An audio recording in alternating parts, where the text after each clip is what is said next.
Hello everyone, नमस्ते सम्पूर्ण सदस्यहरूलाई। आज चाहिँ माता तीर्थ औँसी हाम्रो नेपालीहरूको र हामी चाहिँ आमाको आशीर्वाद लिँदै म र मेरो बहिनी चाहिँ यहाँ खानापिनाको तयारी गर्दै दुईजना। आज चाहिँ स्पेसल दिन भएकोले गर्दाखेरि चाहिँ हामी ट्राई गर्दैछौँ कि आमाको लागि चाहिँ आमाले मनपर्ने खानाहरू मात्रै बनाऊँ भनेर। यहाँ चाहिँ म केक बनाउँदैछु। भिडियो अपलोड गर्नु चाहिँ अलिक ढिलै भयो। माता तीर्थ औँसीको दिन हामीले सेलिब्रेट गरेको थियो। आज मदर्स डेको दिनमा चाहिँ म भिडियो अपलोड गर्दैछु।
सिकादीको गिफ्ट यहाँ छ है।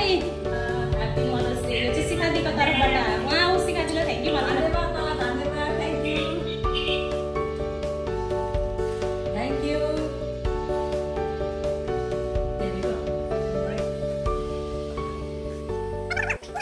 मेरो चोइसको साडी आमाको लागि तर किनेको 3000 हो। चोइस चाहिँ मेरो कलर पनि मलाई मन परेको, प्याटर्न पनि मन परेको मलाई। दोकानबाट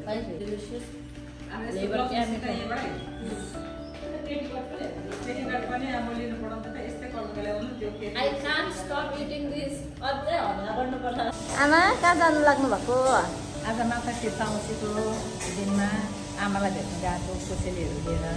कसैले चाहिँ के बोकिदिनु भएको छ हौ? यहाँ खिर बनाइदिएको छ। ए अलि सुचिता दिदीले बनाएको खिर। यो खिर छ।